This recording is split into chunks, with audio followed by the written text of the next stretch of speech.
Around 10 years ago, I became a fan and reader of the daily slice of life webcomic Questionable Content by Jeff Jacks. I really enjoyed Questionable Content, and when I started reading it, I had to return to the beginning. At that point, Questionable Content had existed for a decade, which means it's now existed for 20 years because it's still going. When I returned to the early days of that comic, I vividly remember reading a conversation between two characters about the impact of reviews on readers.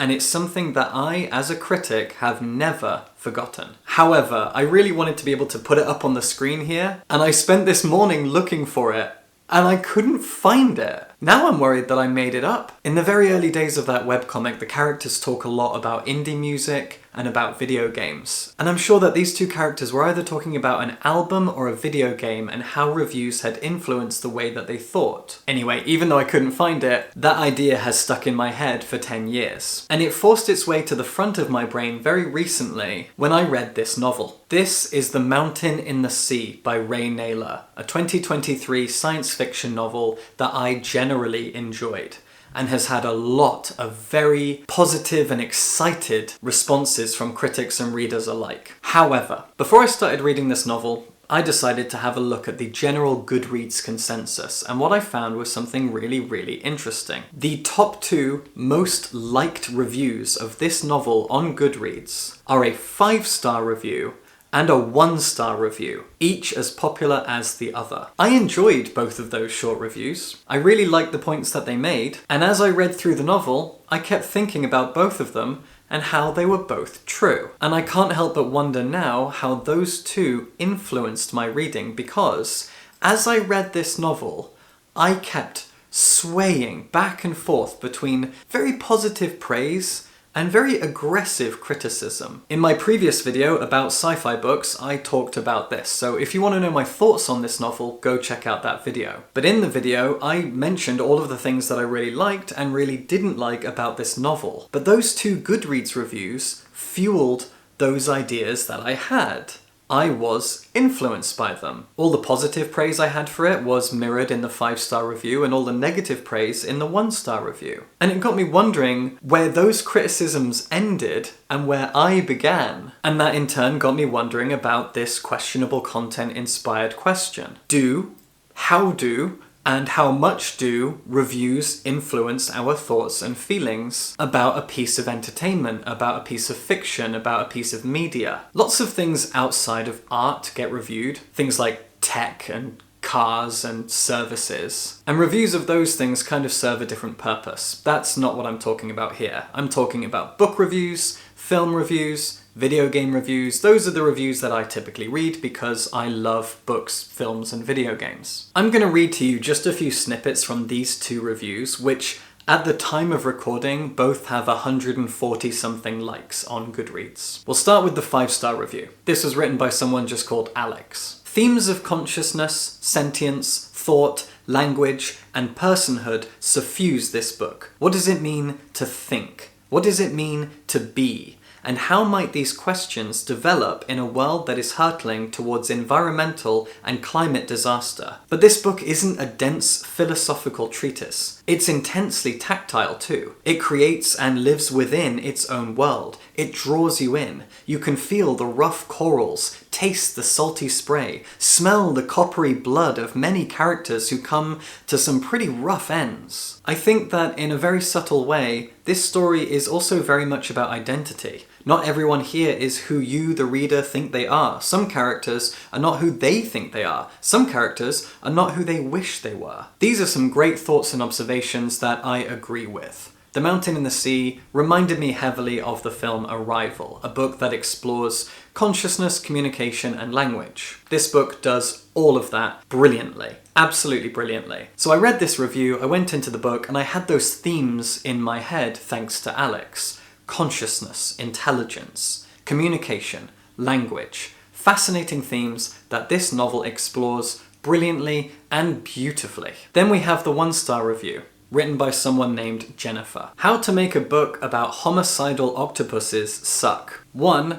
Recap every available octopus video and recent octopus book. 2. Make all your characters vehicles for the plot. synopses of aforementioned octopus facts, or philosophizing about sentience and semiotics. 3. Write like a stuffed shirt, ponderously, humorlessly, and with an inflated sense of your own profundity. That review is written with much more casual language, but the core of it remains true, at least to me.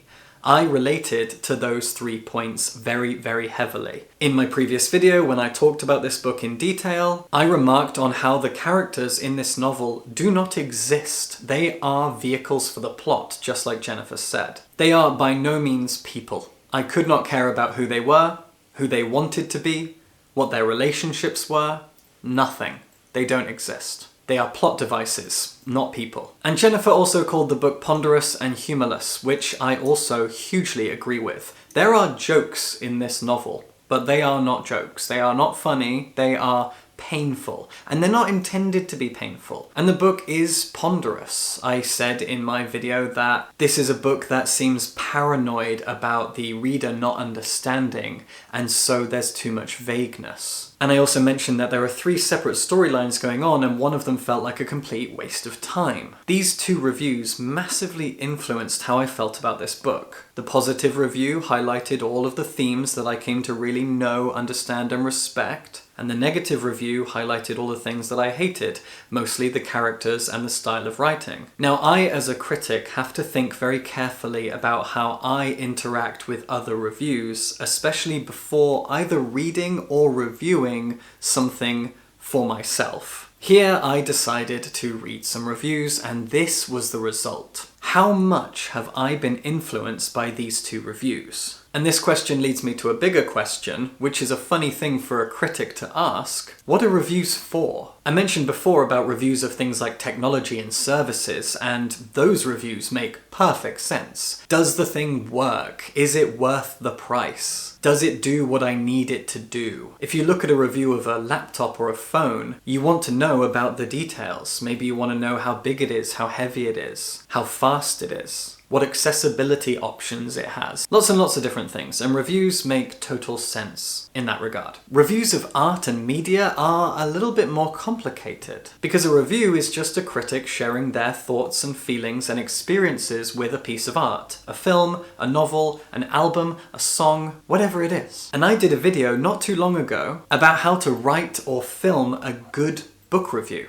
Or at least what I consider a good review. In that video, I talked about breaking a book down into its elements and covering all of those in detail, summarizing the plot and the characters, talking about the tone and the style of writing, talking about how long it is and the pacing of it, talking about how the characters and their relationships are written, and most importantly for me, talking about the themes and politics that are explored by the novel. Those are elements that make up a good book, and they're also elements that make up a good book review. You have to break a novel down into its elements and review them. But what is it for? I get sent advanced copies to review all of the time, by publishers big and small. From their perspective, a review exists as a form of promotion. A good, positive, excited, enthusiastic review is hype for that book, or film, or video game, or whatever it is. So reviewing something positively is in service of that thing doing well upon its release. But what about when we review older things that are already out? Public opinion has already kind of been garnered. Speaking for myself, and this is the reason why my reviews are typically positive, I love criticism. I love writing and speaking about the fiction that I love, partly because I want to share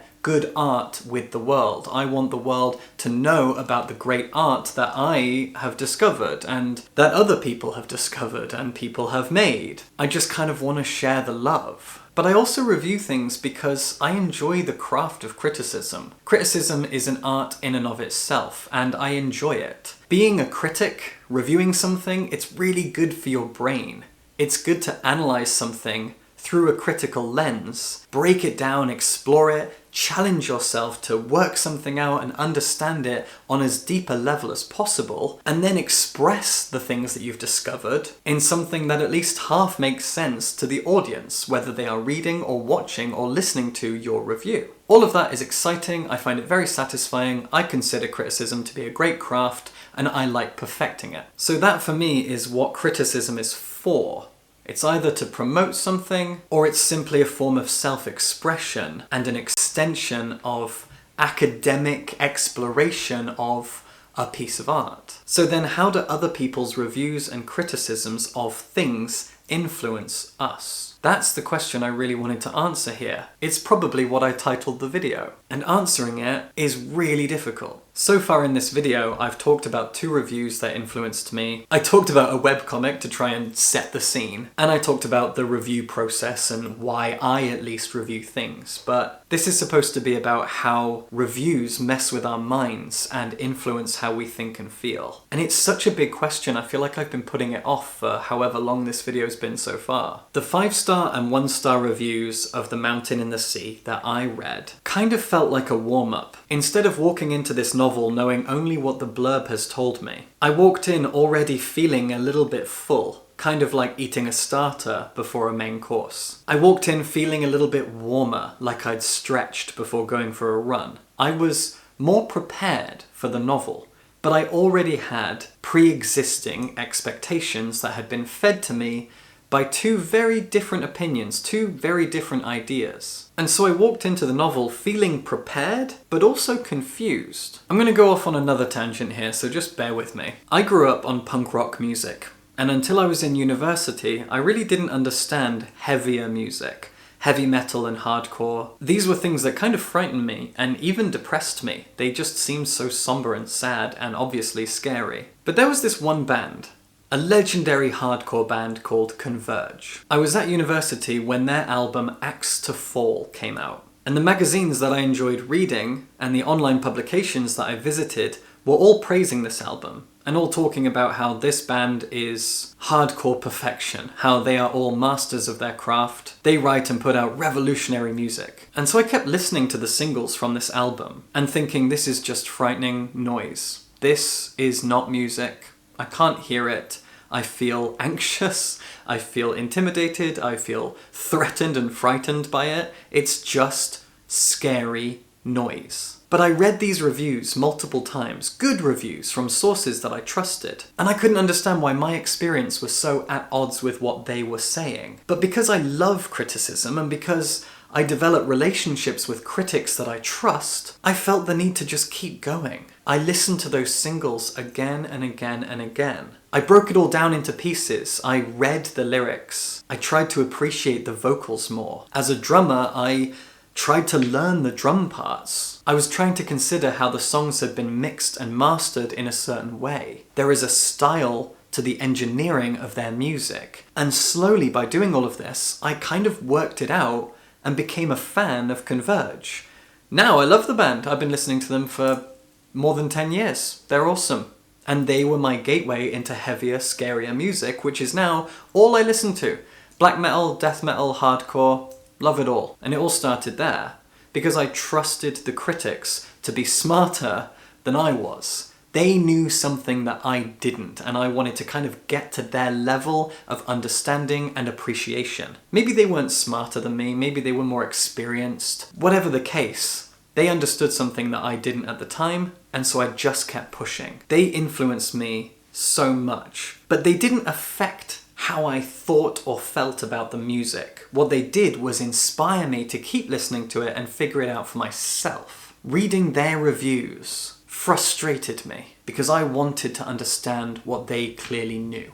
I wanted to feel what they felt, so I just kept listening. So this big question of how reviews influence our thoughts and feelings when it comes to a piece of art remains a complicated thing that I don't quite understand but keep thinking about nonetheless. And those weeks of listening to Converge are kind of the best example of this. Those reviews influenced me in the sense that I kept listening because I wanted to be on their level. I knew that there was something to appreciate that I couldn't appreciate, so I kept listening. But they didn't alter my thoughts or feelings. I often think of this question of how reviews influence us as though we are somehow hypnotized or brainwashed by the reviews that we read and watch. But that's not the case. The 2 reviews of this novel that I read didn't brainwash me. They woke me up to various things to keep in mind as I was reading. And they definitely did influence my reading of it. Because I had those reviews, like Shoulder, Angel and Devil, whispering reminders about the themes and the world that had been built, and the terrible characters and the awful meandering plot. I had those whispering in my head the whole time. Did that service my enjoyment of the book? Was it a good thing? Yeah, ultimately, I think so. A lot of us read and watch and listen to reviews of things before we check them out for ourselves, and a lot of us do the opposite. We might enjoy a piece of media, we might watch a film, read a book, and then go check out the reviews to see what the consensus is, to see if people share our reactions to things, or maybe point out things that we missed. You might watch a film and not understand it, so you go check out reviews and see what the critics have said. I know I've done this a bunch of times, especially when it comes to films and novels. I have so many thoughts about all of this that I don't think I'm going to be able to answer my initial question. Do reviews alter the way that we think and feel about books? About any form of art or media? Yeah, but I really hoped that I would talk and talk and talk in this video and get myself somewhere. When I turned the camera on, I didn't have an answer, but I do this quite a lot. I make videos where I just talk and talk and talk and bring myself to a conclusion. Kind of like guiding myself through therapy, where I hope that I will end up at a moment of realization, a profound moment of minor enlightenment about whatever topic I'm discussing with myself and this camera. But I haven't. It's really annoying. I think ultimately, reviews do influence and maybe even alter how we think and feel about a particular piece of art or media. On the surface, reviews tell us whether or not it's worth our time to check something out. But a good review that explores things like themes and characters in a really detailed way will inspire you to consider those things while you're reading or watching or enjoying that piece of media. And I do think that that's a good thing, because in that sense, it's not just the art that's challenging us, but the criticism as well. If you read or watch or listen to a really detailed, worthwhile review of a novel, and then you read the novel itself, you have been posed the challenge of analysing and deconstructing and enjoying the novel and arguing with the criticism that you just read. You might come away feeling the way that they felt, and you might not, and that is a fun conversation to have. Criticism only offers us more potential conversations surrounding art. Grand. Good. I think that's as close to a conclusion as I'm going to be able to get with this video. If you have not enjoyed this, I don't blame you. I really should have written something down. This is the kind of video I should have scripted and structured at least a little bit. But I have enjoyed this wandering journey I've just gone on, and I hope you've enjoyed it too. Subscribe for books.